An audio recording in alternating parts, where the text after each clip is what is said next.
چاہے گھر میں بیوی بھوکی ہے، بچے بھوکے ہیں، ماحول سارا خراب ہو رہا ہے، سارے خراب ماحول کو چھوڑ کے دین کی خدمت کے لیے نکل کھڑے ہوئے.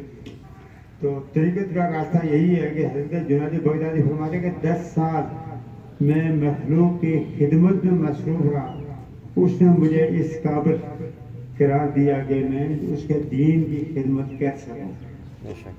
پھر میں 10 سال دین کی خدمت کرتا رہا اور 10 سال دین کی خدمت کر کے میں اس قابل ہوا کہ میں خدا کی معرفت کو اپنے سینے میں سما سکوں، اپنے سینے میں جگہ دے سکوں. تو ہم چاول کھا کے 2-4 دعائیں کر کے ہم سوچتے ہیں کہ ہمارا سینہ اس قابل ہو گیا ہے کہ ہمارے خداوندی میں قلندروں سے بھی ہم آگے چلے گئے ہیں.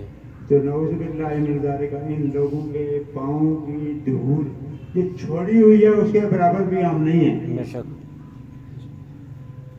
اگر ہم وہی راستہ اختیار کریں گے تو وہ راستہ بہت بڑا ہے، 30 سال عمر تک پیدا کرتا ہے. آج ہماری عمریں گزری ہوئی ہیں. اللہ چاہے، اللہ کی مرضی شامل حال ہو تو ہمارے لیے یہی راستہ ہے جو امام شریف الدین نووی رحمۃ اللہ علیہ نے مقرر فرمایا ہے کہ احب الصالحین ولست منہم. میں اولیاء اللہ سے محبت رکھنے والا ہوں لیکن ان میں سے نہیں ہوں. جب آدمی یہ سوچے کہ میں انہی میں سے ہوں تو وہ ہوتا ہی نہیں ہے. یہ یقیناً یہ بات یاد رکھیں کہ جو آدمی کہے کہ میں انہی میں سے ہوں وہ ہوتا ہی کچھ نہیں ہے. جو سمجھے کہ میں کچھ ہوں وہ کچھ نہیں ہوتا. تو وہ فرماتا ہے کہ احب الصالحین ولست منہم.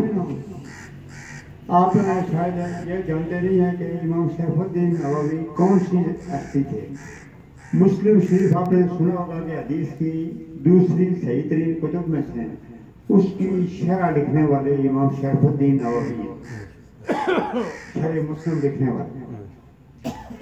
تو وہ لکھتے ہیں کہ میں اولیاء اللہ سے محبت رکھتا ہوں لیکن میں ان میں سے نہیں، یقیناً تھے انہی میں سے. وہ فرماتا ہے کہ میں محبت کیوں رکھتا ہوں اولیاء اللہ سے، لعل اللہ یرزقنی بہم صلاحا. میں اولیاء اللہ سے محبت اس لیے رکھتا ہوں کہ اسی محبت کے بالعوض، اسی محبت کے وسیلہ سے اللہ تعالیٰ مجھے بھی اصلاح اعمال کی توفیق عطا فرمائے.